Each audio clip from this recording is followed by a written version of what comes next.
Really into it today. Yeah. Feeling it. What's up, everybody? He's Coots. I'm Tank. This is Radio Rhapsody with Coots and Tank. Thanks for joining us for this week's movie review. It was my turn this week, and I chose one that I haven't seen in a long time. Minimum 15 years. Really? Minimum 50. I'm saying 20 or more, but it's at minimum it's been 15 years since I've seen Who Framed Roger Rabbit. Absolutely fantastic. I love it. But Great movie. I enjoyed it quite a bit as a kid. 20 years? Huh? It's been that long for you? Wow. Yeah, I'm saying 20 years. Yeah, it's been at least 15. I'm allowing for the fact that between 2001 and 2006, I might have seen it, right. but I can't remember. It's possible, but Gotcha. I can't remember. All right. It's a staple in our household growing up, which is unusual because I remember as a kid, and I learned this doing research that Who Framed Roger Rabbit is a question, but there's no question mark in the title because apparently in the film industry, it's bad luck to have a question mark in the title of your film. Yeah. I did not know this. Yeah. Fascinating. Yeah. It feels like it's a jinx. It's like a jinx to jinx the... I guess it's jinx the film or jinx film the superstition. Stuff. Yeah. Like question mark, will it work? Yeah. Will we make any money? What happens? All that. Interesting. That's interesting. I didn't know that. I didn't know that until I just did. One of those weird things, I guess, I guess but so. I guess if you do it and they're like, is it gonna work? Yeah, right. We making money? Who knows? But yeah, there's no... It's a superstition to have a question mark in your title. But I can honestly say that as a kid, watching this, like having this in my family as a kid, and it was on heavy rotation. It was on rotation for sure, and I would say heavy. I certainly viewed it in a different way this time, now that I'm nearly 40, than I did when I was 8. I'm over that 40 hill now. Yeah. I still get to say I have like 3 months left to say nearly 40. It's July. Yeah. We'll be joining the next decade. I'll be a quartergenarian. Yeah, that extra year and change on you. I'm at the 41, so it's like... So old. And I'm only 39, so. It's funny how much that sounds so much older. It really does. Like, and you're like what, a year and 3 months, 4 months older than me, something like that. Yeah, but it's like, but 39 and 41. 39's like you're so young, and 40 is like, God damn. My arthritis is flaring. Yeah, like I think I was at work last night, legit doing like arthritis in the hands, and and like I was starting to feel it, like walking around like. I now have those. See, now I'm 39, but my knees are 68. 70. No, I've already I just came through having a total knee replacement. I'm not even 40. That's unbelievably rare. They don't want to do it on people under 50. Yeah, I'm under 40 and had it done. Like that's how bad my knees are. Well, this one's not. It's entirely cybernetic now. So, like the Terminator. One step closer to RoboCop. All right. I don't actually like RoboCop. And you hate RoboCop. I'm not sure I'd say I hate... I don't particularly like RoboCop, yeah. It's not my fave. I might have to review this now. But I do like, maybe. I don't have that movie poster though, I'll tell you that. I know. But I do have this one. It's a little beat up. I mean, it's 33 years old. This movie's 33 years old, which is crazy to me. I remember it all through my childhood. The fact that it's more than 30 years old is I remember seeing it as a kid, but I swore I thought it was older. I thought it was like a 91, 92, or 94. But I was like, maybe not 94, but like 91, 92, I thought. And I forgot. I'm like, no, wait, I was this old. 88. Yeah, and I was like, I was only 8 when it came this out. thing was released, which is amazing. I was surprised to relearn that because obviously I knew it at some point. So when I was like 8, was it really? I was 7. Yeah. Ish, like that's and the stuff they did with because they were the way they fused the cartoon and the real world was like whoa.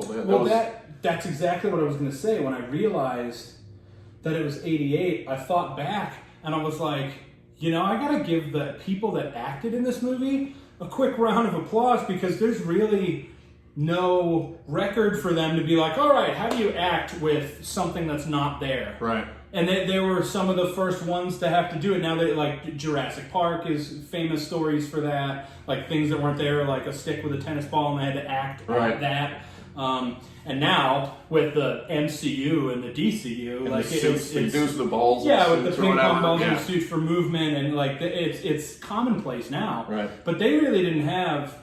They had to just figure it out and act, and then the animation got added later. They didn't get to see like the animated characters, and then okay, what am I going to do with this thing now? Apparently they were like, I guess some of the stories they were like, look at that chair, and he's like, what? And they're like, act at a chair. Yeah. And so Bob Hoskins, who's phenomenal at everything he does, but I was like, he was acting with a chair, or would stare at whatever, and all the shit. You're like, his interaction is. It's top notch. Right? Yeah. It's. I mean, the honestly, whole cast, all of them. Yeah, the cast. All of them. Like, Christopher Lloyd got shocked by Roger Rabbit, and he was shaking. And I was like, man, imagine having to do that in a room full of actors holding nothing, or like a broomstick or whatever it was that he had to hold in place of Roger Rabbit's ears. Yeah. And I was like, wow, they matched it up actually really well. Yeah, you're doing that, and then Bob Hoskins did the same with his face. Yeah. And I was like, man, they did a solid job making this, like them, however they did it, acting it. And I was like, that's good. It's super impressive the way they were like. Apparently they made a rubber casting of the size of Roger Rabbit would be. Right. So they had him in the scene so the actors could look at him appropriately when they needed to like shoot still shot reactions and things like that. It was a 3-foot like rubber coated casting of Roger Rabbit. Giant condom version of Roger Rabbit. But this movie, watching it as most enlightened individuals know, as time goes on, the world changes, right? Like there's different eras of things that we have, and I am a fan of gathering perspectives. I like to gather perspectives on everything. So when there's a new movement, if you will, I am the one that says, tell me more about that. I'm not like, I don't care what you think, or like, that doesn't align with my theories, get away from me. I'm the exact opposite. I'm like, that doesn't align with my theories, and I want to know how you arrived at this conclusion. Right. Like that's the type of person that I am. So a lot of issues that get raised become over time something that gets put in my head that I can then react to and use that perspective in a way that I would not have necessarily 2-3 decades ago. Right. Like is the case of Who Framed Roger Rabbit. This is a glowing review of a world of patriarchy. It's all like the way that they objectify and treat women in this movie. Like all the female characters. There's like 3 female characters in this movie. Yeah. And she, like Eddie Valiant, she's clearly in love with Dolores. Yeah. Is that he's clearly, she wants him, she loves him, and this guy is a loser in for all intents and purposes. Right. Because you go through hard times as people do. And everybody, like a lot of times when you go back to when you do period pieces in like the 40s, it's all about like the vibrant society and the trolley cars like they had, and the fashion and all of that. Like, here's looking at you, kid, and like they glorify that era. But in the 1940s, the patriarchy was in full flex. Yeah, there was at that point, and they are not nice to women in that movie. No, at all. Like no. he like basically every time he wants to get her attention, he screams at her, Dolores, Yeah. like just scream, and then she's like, oh. Allow me to come to you, and what is it that I can do for you? Every time she's there, it's like to do something for him. And we haven't even talked about Jessica Rabbit yet. I mean, so hot. Like when I was a little kid, I remember looking at Jessica Rabbit, like doing the singing number. Yeah. And my reaction was that of Eddie Valiant's. I sat there like, yeah, we were at 7 and 8 years old. And I was like 7 and 8 years old. Like, I didn't even know what I was feeling at that time, but I felt it too. Yeah. That was the first. There's there's this actor, a prominent actor that did a interview on like James Corden or something like that, right. And he was like, he said that Julia Roberts was his first human crush, and she was like, "What does that mean?" Like, what do you mean my first human crush? And he was like, Jessica Rabbit was, and I was like, oh yeah, that's true. Like, and I didn't actually think about it until I heard that. And like people were like, oh, it's weird, and I'm like, have you seen that cartoon? Like, it's like the way they drew Jessica Rabbit, and it was very sexual. It was very sexual. Absolutely. Sexual. It was 100% total objectification, and that's what they went for, and it that worked. was the purpose. Yeah, and it was. Here's the thing: if you were 7 or 8 year old boy or a 45-year-old man, it didn't matter. You were like, damn. Yeah. Did not matter, and it's true. Like he stood up from like pulling his pants up and hit her like under boob, and her whole like chest was like. Well, it's like they accentuated it purposely. Like that was the purpose of that character, was to be unbelievably sexy. Right, and it was over the top. They hit their mark. Oh yeah, with everything. she was. Yeah. But again, like, and then the other female character in that movie was the woman who was pushing Baby Herman's carriage. And he was like, he slaps her in the he's like, go on, doll, and I'm like, oh my god, like there's no. I kept looking, like after I noticed it early on while watching it, I was like, there's got to be something in there that that counteracts that, or like brings it back up to his objectification and patriarchal like abuse, I guess, for lack of a better term, is up here. And I'm like, there's got to be something that closes the gap, because I don't remember this at all being like that, and it really just doesn't happen at any point. Like, it's just really, it's not. But they push. I was watching that and I'm like, I can't imagine that feminists like this movie at all. Probably not. I don't know. The funny part, it was done in '88. It wasn't like, but they almost recreated how the times were. Yeah. 40 years prior, 40, 45 years prior. And it was like, really, when he's smacking the girl, get me a drink, do this, whatever. But he's like, Yeah. And it's that little cartoon baby with it's an adult, but not. And it's like, the baby says, I got a 30-year-old lust and a 50-year-old lust and a 2-year-old dinky or 3-year-old dinky. 33, but the 3-year-old dinky. And I'm like, wow. There's a lot of adult lines. But this was like funny. This was Touchstone. This is like the sub partner. Do you know? And I believe this is true to this day. It is the only movie ever to have both Warner Brothers and Disney cartoons in the same movie. Yeah. The only thing still. Yeah.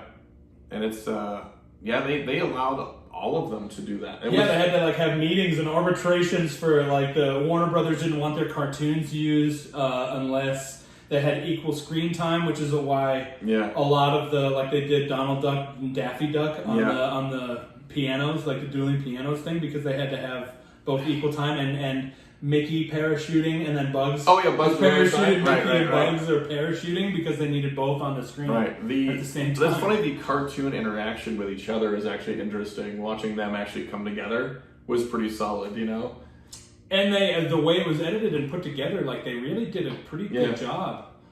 Honestly, there's really not too many. A lot of times in movies, I can see where they're like, "That's crazy," and he should be point it there instead, or like, no way, and I'm like, but the character's 2 feet tall. You know, that doesn't happen often, but you can pick it up pretty easily when it does. Right. And there's really very few instances of that in this movie, which is amazing, because this is one of the first movies, if not the first movie, where there were animation on top of live acting. I mean, I will say this due to possibly for one of my favorite directors. I'm a huge Robert Zemeckis. Yeah. He's fantastic. I mean, he slayed it, I think. And, absolutely. I mean, he's coming off of still doing Back to the Future, a couple other films. It's a good movie. It's a classic flick, but it's a period piece. Yeah. I'm not sure if it'd go over very well today. I think it's, again, one of those movies that I think they'd be like, what? It's a cartoon. But there's so many adult themes, so many things now. Yes, I agree with the feminist thing would not probably go over well. I don't think. I find that movie, like thinking of it from that perspective, I find that movie offensive to that end. If I'm trying to use that mindset, I'm like, wow, that they really do not treat women in this entire film the way I believe that women should be treated. Like that's not how many. It's not fair. That's for sure. And then minus the sexual jokes. Oh, and then the weasel going to reach into Friska boss. And he goes in and goes right down the thing. Yeah, like and then like going the bear trap. Like you know, and he's like, nice booby trap. You know. Yeah. Like.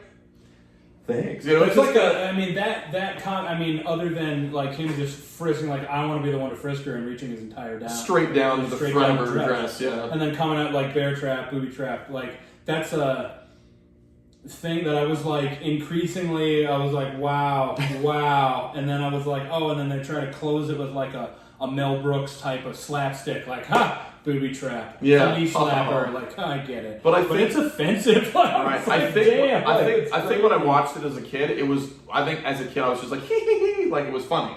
Yeah, exactly. But I was watching the cartoons and like the interaction with the humans. As an adult, I was like, damn, this is all right. Like it was. You watch things differently. I mean, as you go through life, you see things from different perspectives based on the experiences that you've had in your life. And this is one of those movies that I really, when I picked it last week, I was like, oh, this will be fun. I haven't seen this in so long. And I didn't expect that to be my takeaway. I enjoyed the movie. It's entertaining. It was a staple in my house throughout my childhood and teen years and probably young adulthood too. Yeah. But it's not, it's a period piece. There are plenty of instances of the way that was in the 40s, you know, and it's just not I didn't see it the same way as I did when I was a kid. I viewed it in an entirely different way, and I was like, wow, this is one of those things, you know, I don't want to get into cancel culture and the way people feel about that, because that's, I believe, I'm sure their opinions are their own, I believe, just like people's votes are their own, and they should make their decisions based on that. And I'm not here to judge the way you vote or what you believe in, but it's one of those things that those who are aligned with cancel culture would probably be crying for that if this was a popular movie still to this day. Right. Because watching it, I was like, wow, this is not the way that this group of people should be treated. Oh yeah, there's a lot of it. You're watching it going, and that's not the main theme of the film. No, I'm not suggesting that that's the thing. I'm like, if you watch it, be prepared for this. But like, it's just something that I noticed, because that was not. Why would that be at the forefront of my mind as a 7-year-old? Well, when it was released, I wasn't thinking about it that way. Thinking about the patty cake moment. Yeah. Yep. And I'm like.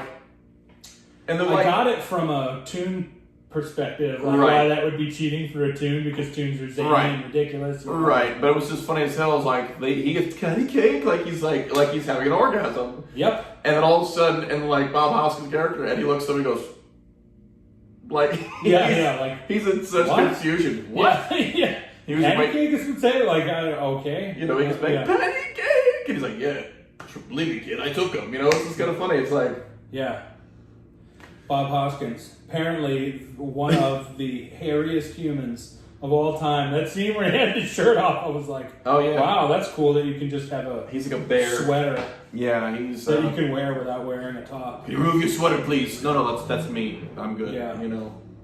But he's also he was like the shortest, trolliest guy. At one time they wanted him to be Wolverine. Like the most English dude ever. Yeah, but had a solid accent. Yeah, solid American accent for sure. I wish the trolley cars were like still a thing. It kind of those are awesome. Like watching that, those like were pretty cool. The set for the movie. Do you know that's real when they did that? Like so, Cloverfield was trying to buy up all the trolley cars to dismantle them, basically to promote the automobile industry and build a freeway. Right. And that's literally what actually happened in the real world. Yeah, they were trying to buy them too. They bought most of there's like a few that still exist. San Francisco is the notable one. But many cities, they did that. Like major companies came in and bought all of the trolley companies to shut them down, so people would have to rely on automobiles to boom the automobile industry. Like as a kid, I didn't get the I didn't get the freeways and the stores. And I didn't get that. I didn't get like the fast food as far as the eye could see. I didn't get any of that whole Christopher. It'll be beautiful. I didn't get any of that speech at all. Me neither. I got none of it. No, I didn't remember that at all. Yeah, and when I went through it, I was like, "Oh, we did that." Yeah, that happened. All the malls and I didn't get like. And the funny part, I think it's funny it'll be safe and you can go 70 miles an hour and blah blah blah. And it was like, what the freeway? It's such a silly idea. Like, I mean, even when I was a kid, the highways were 55. Right. That's that they were, and doing cross countries I've done how many times now? There's places you can do 70 or 80. 70 and 80. Yeah. There's places you can do 80. I think it's like I want to say New Mexico. Yeah, New Mexico, like West Texas. Is it? There's some part of like Nebraska, Kansas, like the northern route across. Yeah, you could way faster than you could go in the 40s. That's for sure. Cars could not travel that fast back then. Yeah. They didn't have the engine capabilities. Yeah, if you had one that did over 50, it was like right. It's funny you see the old car chases and they're like speeding and like they're going 37 miles an hour. Yeah.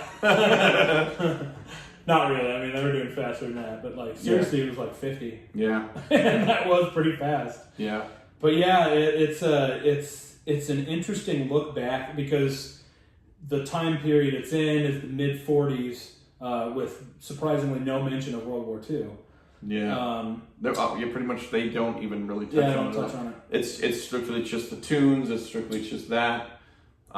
It's the content in it is very dark. I mean, obviously murder the whole time. It's still noir, yeah. Right. It's about murder. Like, dude gets a piano or a safe dropped on his head. Right. And, that's the detective. So the detective, like, just like a tune to drop a safe on somebody. I'm sorry, Eddie. And they realized because that's how his brother got killed. His piano dropped on his head by, turns out, Judge Doom. Yeah. I think the scene with the that guy, the detective. Yeah. I used to call him General Nostrils from Star Wars. In Star Wars, the original one in A New Hope, Episode 4, that gets force choked by Vader that's at the table when he's like, your sad devotion to that ancient religion and sorcery and blah, blah, blah. And then he's like, and then Grand Moff Tarkin is like, Vader, release him, and he goes, and then he falls on the table, and you can see him like catching his breath, but he's breathing on the glass table, and you can see that like his nostrils are creating like steam on the glass, and so I just used to call him General Nostrils, but he's the guy that's the police detective in Roger Rabbit. See, now I'm gonna have to go back and watch that because now I'm gonna have to literally watch him go just up to those scenes and go, there he is. Okay, like. Richard Le Permantier, I think is his name or something like that. Well, now he's just General Nostrils. Yeah, he's General Nostrils, but he's like the way he talks, he's very nosy as a talker, and he's like your sad devotion to that ancient religion. It's he's just got very long, narrow nostrils, and it is just you just ruined that. I'm really gonna see that. And I'm like, can we fast forward, just skip it. True. Yeah, no. Who Framed Roger Rabbit was another one that my mom relentlessly quoted constantly as a kid. Like, I can't tell you how many times while we were we had a a Volkswagen Vanagon, a Westfalia pop. Those are badass. I wish I had one now. Yeah. I hated it when I was a kid. I thought they were ugly, and I think they're amazing now. You got made fun of them for. If you owned one, sure. You were like, oh, you have one of those. If I have one now, those are dope. They're the coolest things. Yeah, for sure. A pop top with 2 queen size beds. See, those are pimped out. If you have one now, they're badass. I know. I wish I did have one. Yeah. But yeah, we had that, and my mom would always, while we were in it, a lot of times, like, my dad would say, hey, go this way or do this, like, or, you know, we would be like, where are we going, or what, as kids, and she's like, I'll drive on the cab. Yeah. Like, Benny the Cab's lines, Benny the Cab was probably a favorite of the family watching it. His lines were great. His lines are still funny, and equally,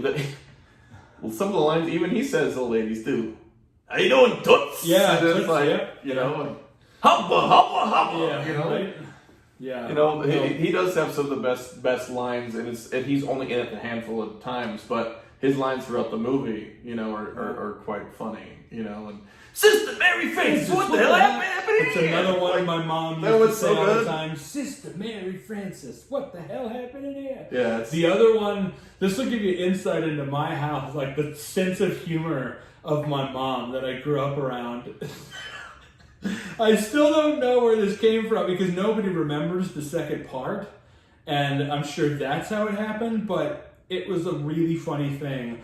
During my childhood and now as an adult, because my mom still says it, she'll go, smile, darn ya, smile. Oh, wow. You know this whole world is a great world after all. Smile, darn ya, smile. Wow. And I will smash your fucking face into the wall. Wow. That's where my mom... So she took like the singing from Roger Rabbit. Yeah. From and that, like, as Eddie's going through and pulls in, yeah, all the birds but are going, but like then you added the nobody can remember what the second part of that second verse was, so she made that up. Like right. she's kind of a parrot when it comes to that. So like she would do it, and it's just funny because Toontown, you arrive in Toontown, and I always like the cow pie because right. It's an actual cow in the road that's a cow pie, and you ran over it. Went yeah. Like I just thought that it was a fart joke, and I was 7, and it was hilarious. But yeah, my mom would always do that, and still to this day, I think like maybe within the 1 or 2 years, at some point in the last 2 years, my mom did that. I was like, oh my god! Like I just forgot about a lot of, like, I knew that's where it came from, and every time she did it, I'm like, oh yeah, it's Roger Rabbit. Like but it's just funny, like when she. So you do, yeah. I guess I never really heard or paid attention to the second part of the verse because I think when that happens, the birds start popping. Yeah. They start flying around him. Hi, Eddie. Yeah. You know, no, and clear. then he does a look around and he crashes. I guess I never really. The lyrics are clear at that point. And I even listening, and I was like, actually, I don't even know. I was paying attention. I'm like, what did they actually say while I was watching it? I still couldn't tell you. Like, it's just, you don't pay attention to it. And so my mom, like, inserted all that, yeah, strangely inappropriate and offensive lyrics in there. Like that. That was my mom's kind of sense of humor. We were raised on Monty Python. And so, like, again, stuff we should have been shown when we were kids. I was also a lot of it I didn't understand as a kid, but I understood the ridiculousness of it, and it's just hilarious. When think about stuff you wouldn't expect to hear that, and that's why it was funny that my mom said it, because she put that, and you're like, whoa, what? Wait, what did you just say? Right. Like, that was the Monty Python brand of humor. They're like, oh, check out this ridiculous thing, and now for something completely different. You know, like I always thought they were like live. If like Warner Brothers cartoons were live, it was like that was a Monty Python sketch because like they were so outlandish. Kinda, yeah. And then you watch like old Warner Brothers cartoons, the Bugs Bunnies and whatever, and him dressing in drag or him whatever, and it was like so outlandish. You're like, that's stupid, but that's hilarious. It's pretty outlandish. You know, but you look at it and go, okay, you know. But it was like we also grew up on Monty Python. Yeah. And, you know, all that. It was just like, okay, so it makes absolute sense where your sense of humor comes from. And it's just, but I think it's also our time frame and where we are as people. And it was just like, oh, okay, that was the times. Now I don't see most of I have a couple of friends because they're nerds like us, but they, you know, that have kids that are now in their teens or 20s or whatever. And they have people that are showing Monty Python or any of that, you know. So it was that humor has stood the test of time for sure. Like I've watched a bunch of those skits recently, and they're all still hilarious. I watched, was it Peaky Blinders? And the he did a British show where he,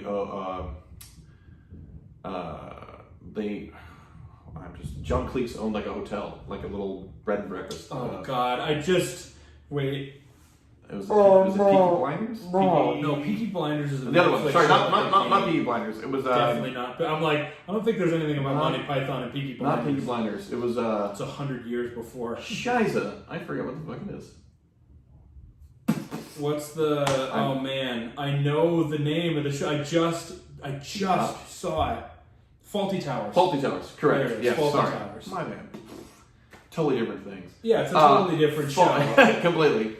Faulty Towers, like I watched that probably about a year or two ago. Yeah. And I'm like, this is really funny. Like it is. And the funny part is 35, 40 years later, it's still relevant. The jokes that they're making have stayed relevant, and I'm like, oh, that's funny. Like it's pretty like with Who Framed Roger Rabbit, the themes, like the humor still works. It's still the same. Yeah. But actually the humor still works, but the themes not so much anymore. They don't fly like they used to. But the humor is like highly sexual, and it's slapstick humor. Like that's the humor that comes along, but the overlying themes of it very different now than it was back then. Yeah. But the way they laid in animation and worked animation into a live action movie is masterful. Yeah, it's incredibly done. And everyone. It's still amazing to watch. Yeah, it's still a solid thing to watch, and you gotta also think that again, this is 33 years ago. Yeah. So being that was the top of the game, the best you could have gotten at that time, and it's still. Everyone goes, oh, it doesn't work. And I go, for what? If you look back in 1988, they were just really starting. It was the beginning of there was Tron and there was other stuff before, but to put the animation with the live action like that, to make a living cartoon and make you believe that they were there, that all of them were there. At the time that this live action. So not only is the actor being like, hey, and interacting completely, you have to watch that and go, oh, okay. People go, well, it doesn't, I don't know if it holds up. I go, the special effects are still pretty solid, even yeah. As far as it holding up, like visually, absolutely. It's mint. It's good. Right. Like you can still watch Jurassic Park and be like, wow, they made this 28 years ago or whatever, and it still looks good. You just made my but Roger Rabbit was 33 years ago. Yeah. 33 years ago, and I'm like, man, this was really good back then, and now visually still really good. Stunning. Yeah, it's still really good. The a lot of the updated restored video and whatnot they've done for digital stuff's really cool. Like the paint and watercolors that come out, being the fact that a lot of it was like hand drawn or painted and then drawn like an actual cartoon, and how they've brought it onto the screen is just beautiful. Like I watch it and I'm like, this is fantastic.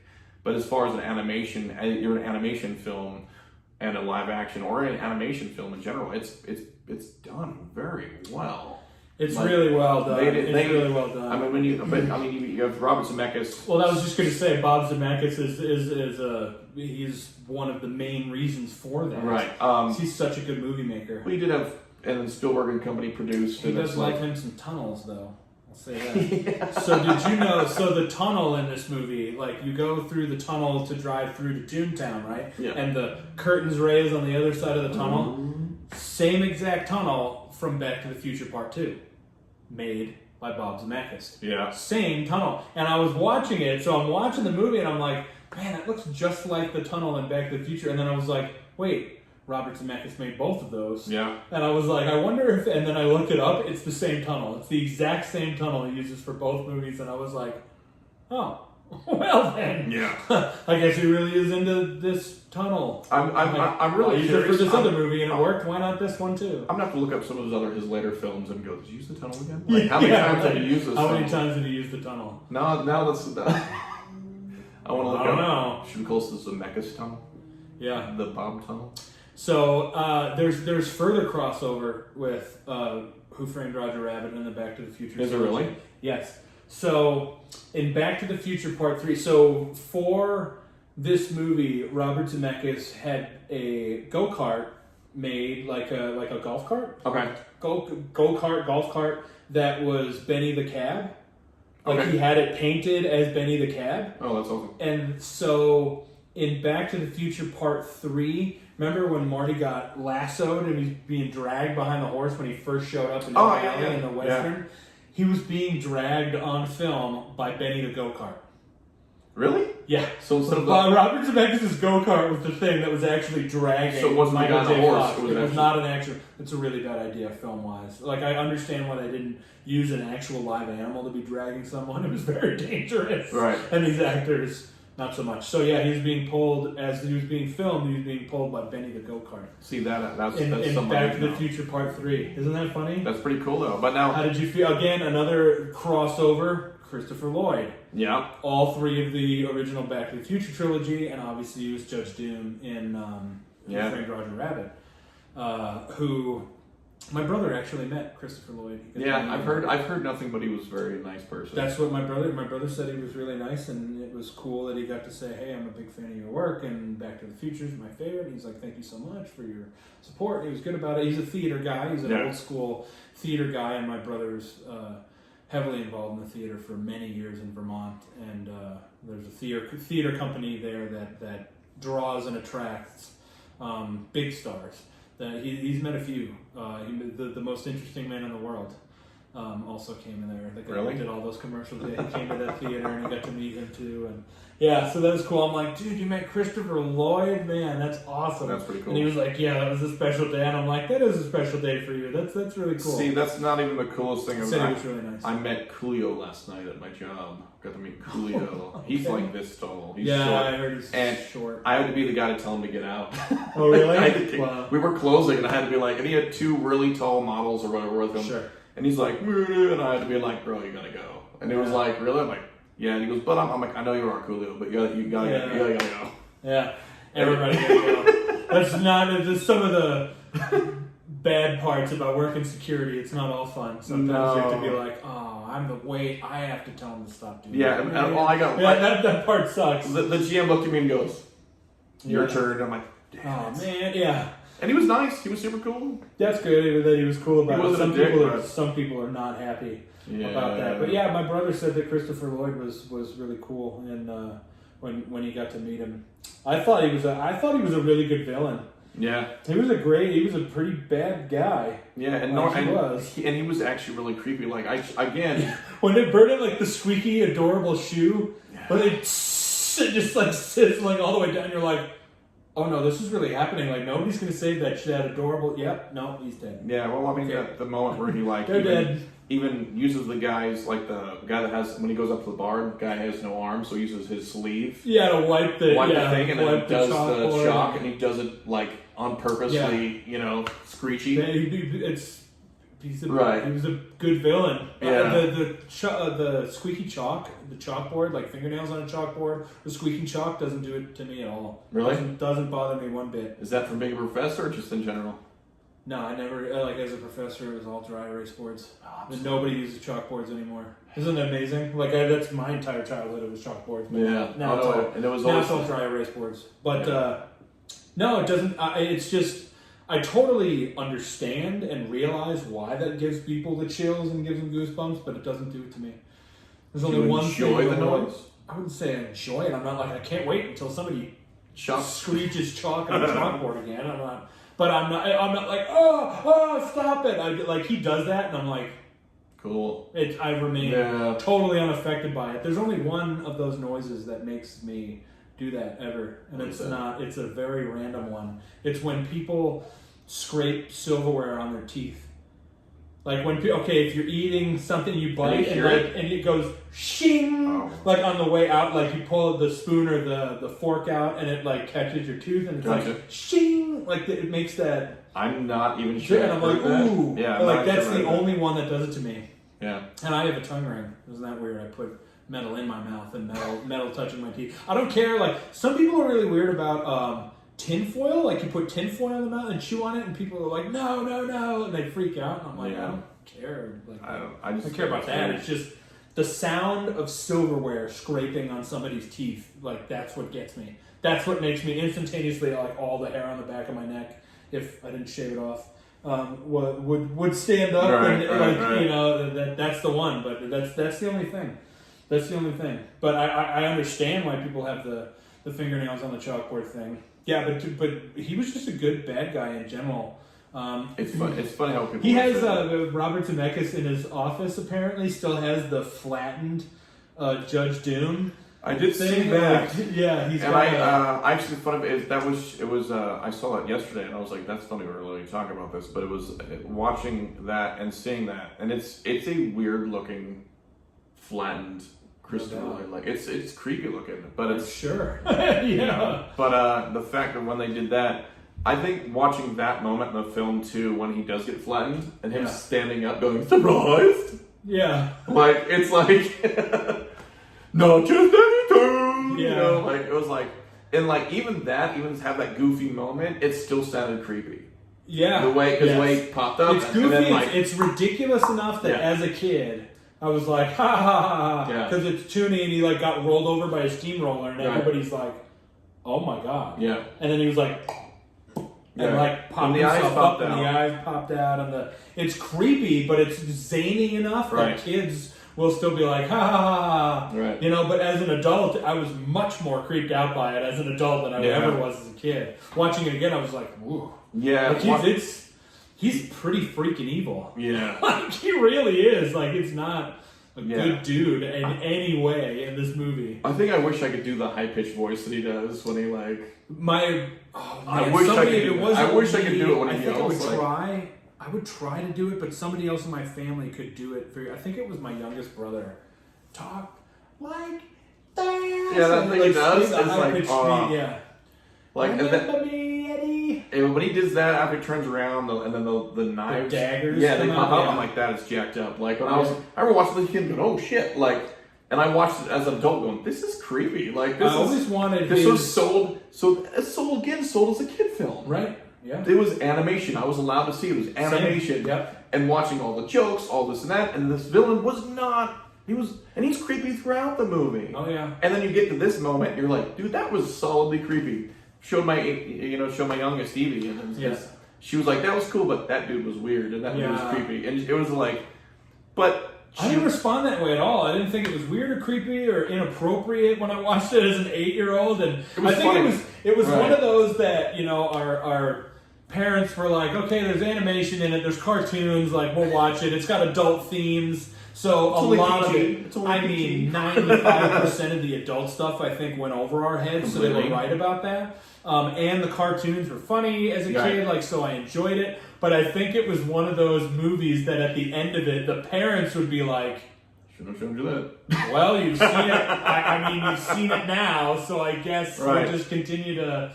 I don't think my parents cared. No. Like, there's one glowing movie that I can remember, like my grandmother, Gama, she was like, watch it. It's a great family movie. And... she's like, check this out, this family movie. So we've read. Wait till you hear what it is. My grandmother was like, you'll love it. It's new. It's a really, really good movie. You can totally watch it with the kids. It's no big deal. So me and my 2 younger brothers were there, and it was Fargo.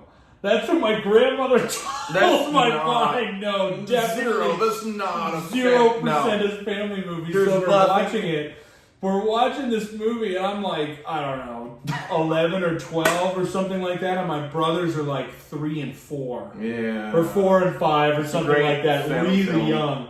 So yeah, not a family and so 10 minutes into it or whatever, the two of them get pulled over, Steve Buscemi, and like, bam, blasts the cop's head and goes, boom, and just shoots the cop in the and just empties out a bucket worth of blood and brain matter, and all of us were like, and my parents were like, nope, and just shut it off, and I'm like, well, no, I'm gonna watch it now. Like, my parents were like, neither one of you bedtime. Like, so put my brothers to bed, and I was like, I mean, I'm okay. Like, she said, are you okay? Do you want to talk about that? And I'm like, no, I get it. People, like, I was okay with it as a kid, so we watched the rest of it. I did get to watch it.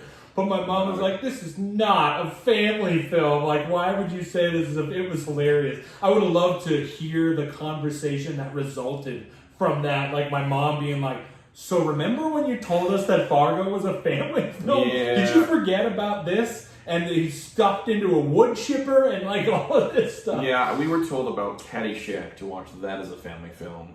Probably not. I mean, again, I think it's like goofy enough that kids wouldn't get all the adult jokes. No, it was, in it, but it's just watching a lot of nudity, a lot of the nudity, and there is nudity, a lot of the jokes, and I'm like watching, going, how was this? It was like that family film we'd watch around the table, and I'm like, what the hell? Like, all right, well, weird family movies that we were allowed to. Who Framed Roger Rabbit? I'm not really sure I'd label it a family. If the kids are, I'd say if they're under 9, it could go. Right. But if they're over 13, I probably wouldn't. Like, if it was 9 or younger, it would be fine because I wouldn't have any idea. No, it would probably all go. But yeah.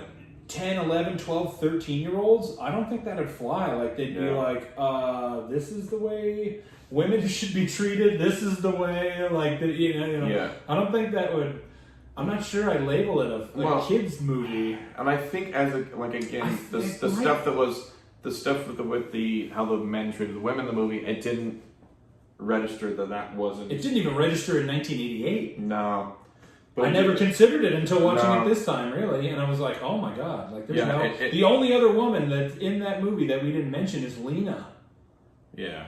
Lena Hyena, and she, like, her first, like, she opens the door, a man! Like, again, patriarchal. Yeah. Like, it's entirely, and she's chasing a man. Yeah. Like, thank God, a man. Like, so she's this, like, gross, ugly, starved for attention. Like, it's sad. Yeah, none of it. Like, there's no positive depiction of a female character in the entire movie. Until that moment when that character turns around, he sees, the outline. It's kind of like that. Ooh, it's her. Ooh, yeah. Right, and then it's and he's like, So it's disturbing. A lot of it's disturbing, but it's I mean, that movie as a whole, it's I mean, it's entertaining. It's very entertaining. It's still a cool movie. I'm watching it going, I'm not sure it stands the test of time the way that The Princess Bride did that we reviewed, or Hook did that we reviewed. You can nitpick anything apart, but there is all sorts of material you can pick apart in this one. Yeah, I mean, I think again, if you look at it and go, special effects are pretty solid if you think about 33 years ago. Absolutely. The animation's beautiful. I think that, but a lot of the content is almost like, well, it's okay for a PG film. A lot of it, yes, will probably go over your children's heads, but it's your decision as an adult to go, I don't want to subject you to it now. I think it's shocking that it's a PG film. Yeah. It is a PG film, but I don't think it should be. I'm surprised. Here's the thing. If you go to Disneyland and they had Toontown, they based that off Toontown, and now it's like a kid-friendly thing. And I'm like, there was nothing really kiddie about. I've never been to a Disney park ever in my life. Yeah, it's always wanted to, but never have. Yeah, when you go, they portray Toontown and this and that. Roger Rabbit as a kid thing, and He's a cartoon. That's like doing that. Roger Rabbit's pretty kid-ish. I'll say that. With his hot wife that he doesn't. Right. That's going to make him a carrot cake. So, right. Yeah, I think I know what that meant. I enjoyed that though. Like, what is it about Eddie Valiant's? Like, what is it about this guy? He makes me laugh. And I, literally, as a kid, I specifically remember being like, "Ooh, oh, that's an option. Yeah, that's great." I was like, you can have a partner that's totally out of your league by making them laugh. I'm like, I might be able to do that. If I can do that, that's a possibility. Didn't work out. I'm still single. I'm 40, but sometimes I'm funny.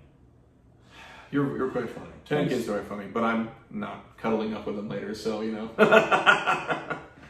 I definitely say, the Princess Brides and the Hooks. I think as many times as we watch that has, as much as I do love Roger Rabbit, it doesn't hold that place up there with me. Not quite.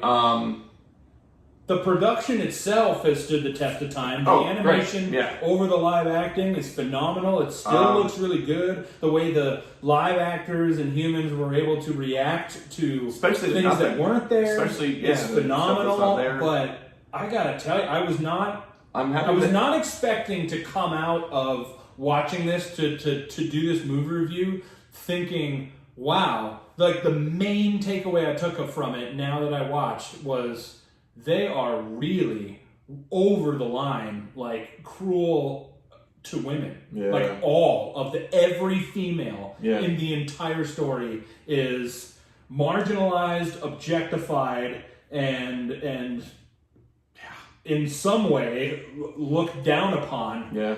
Every single one. And I was like, wow, there's really no respite from that either. It's the entire time. And I was not expecting for that to be, it wasn't even on my radar, on my scope of, hey, I watched this again, and my God, is it unbelievably sexist. Yeah. It is arguably one of the most sexist movies I've seen now that I watched it again. Yeah. I was amazed by it. It's one of those ones, again, I've watched a number of times. I have watched quite a bit, not as many as the other ones we've reviewed. Yeah.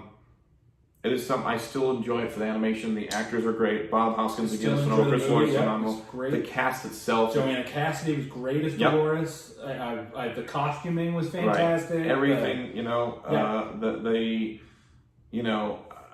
I mean, it definitely had that film noir feel. It fits in that, like, because it's a murder baseline of the story. But it also, now later, it wasn't out at the time, but now that I've seen these both, it had that vibe, the same kind of vibe as L.A. Confidential. Yeah. You know, like it had that film noir, like murder mystery, like same kind of time period-ish. Right. And I was like, that's interesting. But I mean, I think that came out in 97, LA Confidential? Yeah, somewhere around that 96 to 99 range, I'll say. Like I didn't see that when I was a kid. but it reminded me of that, and I was like, interesting. I think it's just it has that feel for it. But it's same feel. But the sexism is palpable. I still enjoyed it. Like, I watched it so many times as a kid that there's so many lines and so many funny things in the movie that I don't dislike it now because of the sexism, but it would be something that if I had kids to watch with them, I'd be like, so I'd like to make special mention that this is not the way you treat women. Yeah. And if you ever get treated this way, if it was a female, it'd be like, this is unacceptable. Yeah. If somebody's treating you like this, don't do that. Like, I was surprised by that. I wasn't expecting to notice that and to feel that way. Right. But it for me, it didn't I'm not one of those people, the people who treats people that way. Any group, like I try to do my best I never marginalize, and I'm not any of the ists. Yeah. I don't believe. But I think it's important to make mention of it if it's noticed, like that's how you fix it. Right. Just because it used to happen doesn't mean it's okay. Right. And if you notice it and don't say anything about it, I think it's kind of part of the problem. Right. That being said, I don't think that, we should have a Who Framed Roger Rabbit burning party and burn all the memorabilia and tapes and all that stuff. It's still a good movie. I just think it's important that people know that it's there, right? And it's surprising, actually. I think if people were started showing their children now, if they have children, if you haven't watched in a while, you're gonna go, oh, I forgot about that. Or, there's a lot of things that even though I have seen it, I've still caught other stuff that's next around. It's like, okay, that was a bit dark, or that was this, that, and it was like, okay. But there's a lot of enjoyable parts to this movie too. It's not like the whole thing. It's not like you have to work your way through an hour and 44 minutes of hate and discrimination and pain to that they're inflicting. There's plenty of funny stuff going on. Like I loved like I mentioned before, like having the Warner Brothers cartoons and the Disney cartoons in the same flick. It's the only time that's ever happened. Right. So that time capsule in itself is really interesting. When Porky Pig said, that's all, folks, and then I like that. Tinkerbell was like, bloop, and ended it again with the equal screen time, Warner Brothers versus Disney. I just thought that was cool. Like, you never had that. That's never happened before or after, because it was always, is it Warner Brothers cartoons or is it Disney cartoons? Right. And it's just the only time that they were like, let's wonder what happens if you put them all together. And it's interesting. And there was a lot of really cool cameos and characters that are kind of outdated that you didn't see. Do you know that the Betty Boop, the woman Mae Questel that voiced Betty Boop originally in the 30s, also was the woman who voiced Betty Boop in this movie. Oh, that's awesome. So I thought that was really cool. So like that, almost 50 years later, she was it actually was the same lady, because it was only, I think Betty Boop was only a thing from like 1930 to 39. I don't even think Betty Boop made it into the 40s. Right, but Betty Boop was still, and even to this day, is still a very popular figure. You know, as a cartoon figure. So it was like, you know, it's again, fishnet stockings, totally physically objectified in this scene. But but Betty Boop, that's the way. She wasn't one of the greatest lines of all time. Jessica Rabbit said that I could use for this. Like, she's not bad. She's just drawn that way. Yeah. Like, that was voted to be one of the 100 most memorable lines by Permantier, I think, magazine. Yeah. But it's true. Like, I'm not bad. I'm just drawn. I'm just drawn that way. Yeah. I'm like, oh my god, that's what an amazingly good line. Yeah. But yeah, Betty Boop. The Betty Boop cameo is in there. And that's really cool. Droopy was cool. Yeah. Droopy was solid, you know. Yosemite Sam, like Mel Blanc did Bugs' voice and all of the Yosemite Sam and all the characters that he does. Yeah. They got a lot of the people that actually are these characters classically. I was surprised that some have done them for 30, 40, 50 years, and they brought them back to do it for this time. And Durham, this movie is now 30 plus years old. Yeah. But at that time, they have done those voices 20, 30, 40, 50 years. And it's like, that's awesome. To have them come back and actually come back to bring it for this one, to have the original voices and have everyone come back was something really, really cool. You know, and it was just interesting. You know, I think probably my favorite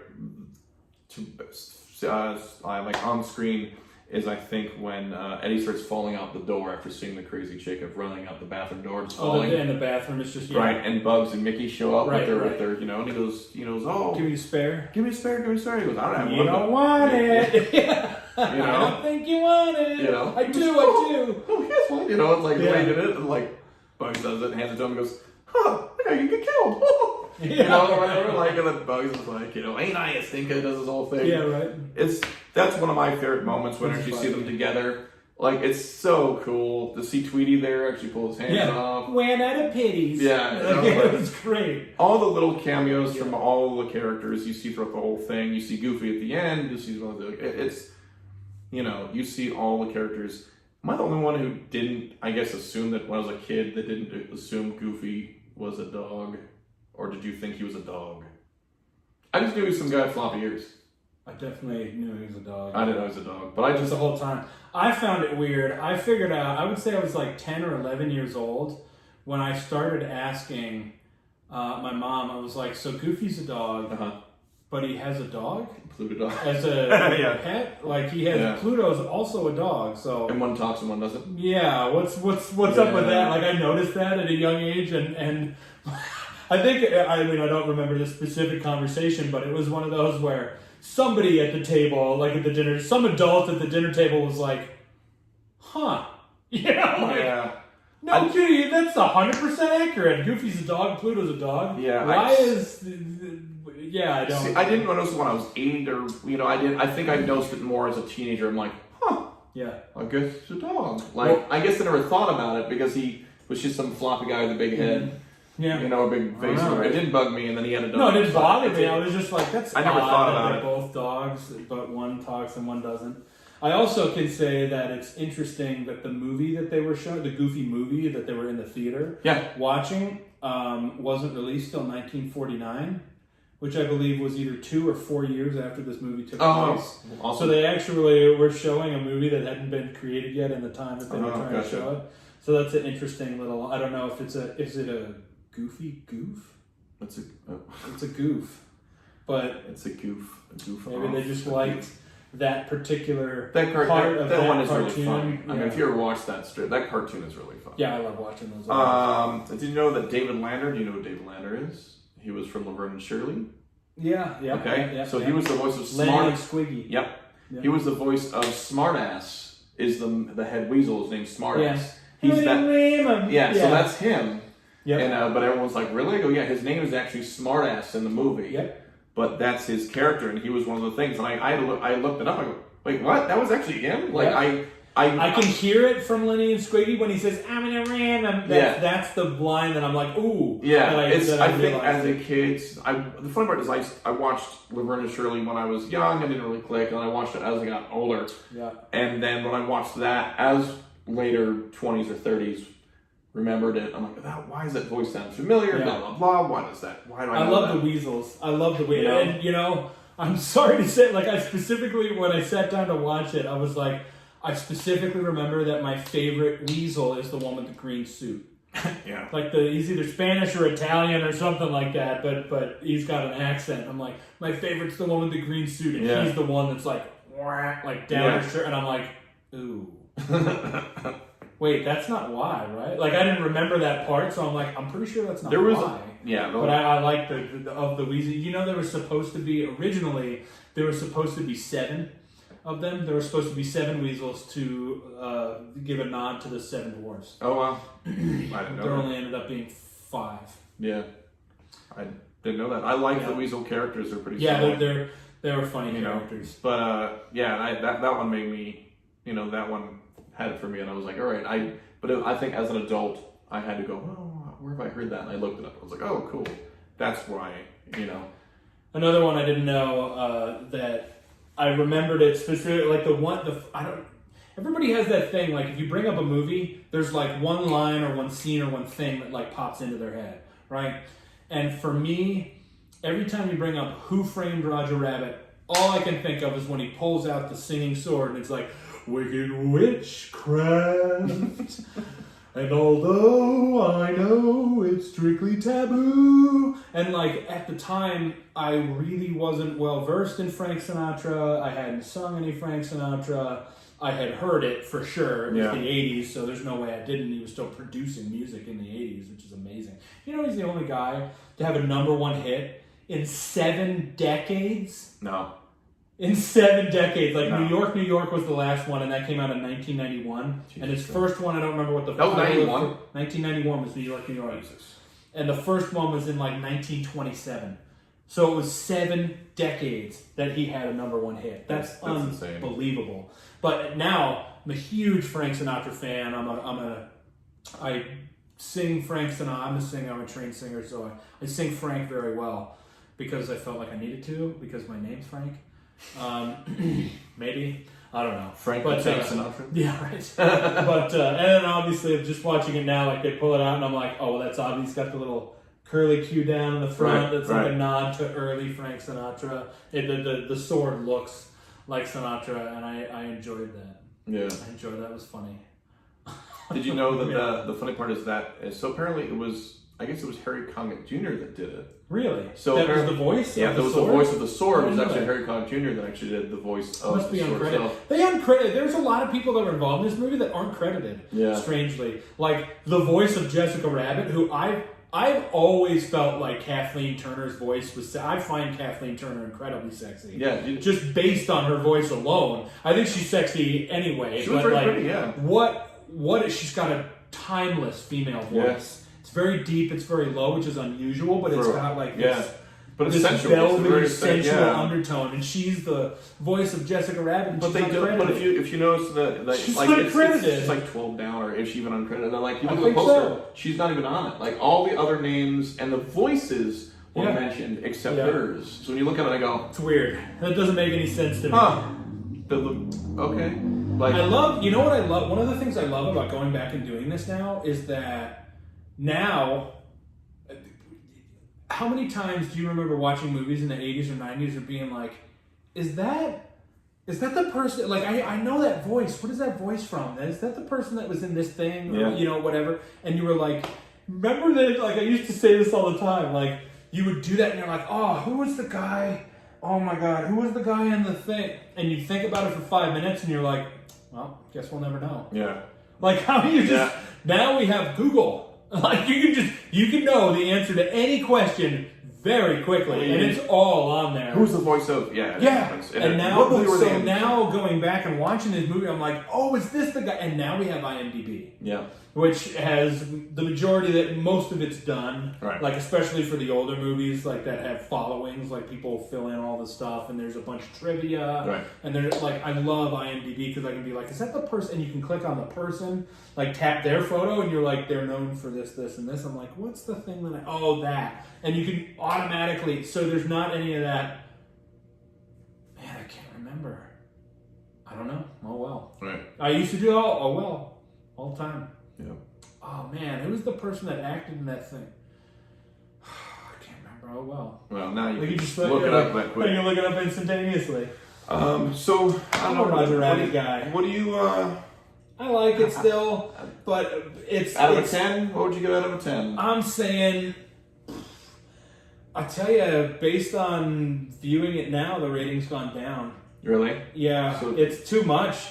I was like, wow, this is incredibly sexist. And yeah. It's obvious, and it's not like there's not like a whiff or a hint of it here or there. They punch you in the face with it. It's solid. It's solid sexism.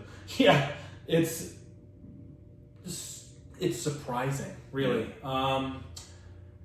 I'm gonna give it a 6.5. Okay. I still like it. I still am entertained by it. So many good one-liners. Still super awesome to have it be the only thing that Warner Brother and Disney animated characters are both in. Just had to really partner up on it and actually do something. Yeah, that was super cool. But yeah, that was my takeaway, and I was surprised by that. It was my pick, and I was excited about it. And I still am entertained by this movie. The animation on top of the acting is held up really well. But wow. That's really, I'm just going to leave it at wow. I didn't expect that. After watching so long, I didn't expect that to be the glaring message that I got from it, and it definitely is. Yeah. I still like it. I think as far as the story goes, I love the story. I do love the cast. The cast is beyond phenomenal. I think the animation is still over the top. I'm going to give it a solid 7.5 out of 10. He doesn't really care about sexism as much as I do. I don't. That was supposed to be a joke. I didn't know you were going to say No, that. I really don't care. Wow. Check out the book. If you haven't checked out the book, Who Censored Roger Rabbit? It's actually pretty solid. I have not. The book is really good, and the content, everything they got, the stuff from actually or how they wrote the movie is actually really, really cool. But if you haven't had a moment to check out the book, please do. It's a really, really cool book. Yeah. I'll check it out. Yeah, it's actually worth a read. It's worth a read. And I'm that guy. I'm the guy that they're like, all the people that are like, they made a book and the book is better. Like everybody that I know who is a reader, they do that a lot. Like, yeah, I saw the movie. The book is better. Yeah. I'm the guy that's like never read the book. Really? Like a lot of the people that are readers, like they read the book and don't see the movies. I'm the exact opposite. Like I find out that a movie is based on a book like 20 years after I've been watching the movie. Yeah. I just didn't even swear to God until I was doing the research for this. I had no idea that this movie was based on a book at all. I'm like, who censored Roger Rabbit? What is that? Yeah. I didn't even know it existed. Yeah. Didn't know a thing about it. Well, there you go. So I hear it's cool. Yeah. I heard it's cool though, so we'll check that out. But thanks so much for joining us on this week's movie review. He's Coots. I'm Tank. Please make sure to like and share and comment on this video. And make sure to subscribe to our YouTube page, Radio Rhapsody with Coots and Tank, and also follow our Facebook page, Radio Rhapsody with Coots and Tank. And I'm going to leave you with this week's review. We're going to do kind of another older style film based around basically the same time as this. We're going to do Rocketeer. The Rocketeer. The Rocketeer. Excellent choice. Yeah. I did not know you had. I just learned this at this very moment. I got all sorts of stuff for the Rocketeer. Uh-oh, he's already ready. Oh yeah, that's my youngest brother's absolute #1 favorite childhood movie. Well, that's awesome. Great it's a great flick. Big fan of Rocketeer. Hell yeah. All right. Awesome. So I don't have that poster though. That's a tough one. That one's a hard one to find. It's expensive. We might just have to. I'll draw one. chicken Who scratches. draw the Rocketeer character. Sweet. Yeah, that'd be chicken Awesome. scratches. Well, thank you so much for joining us. Thanks, guys.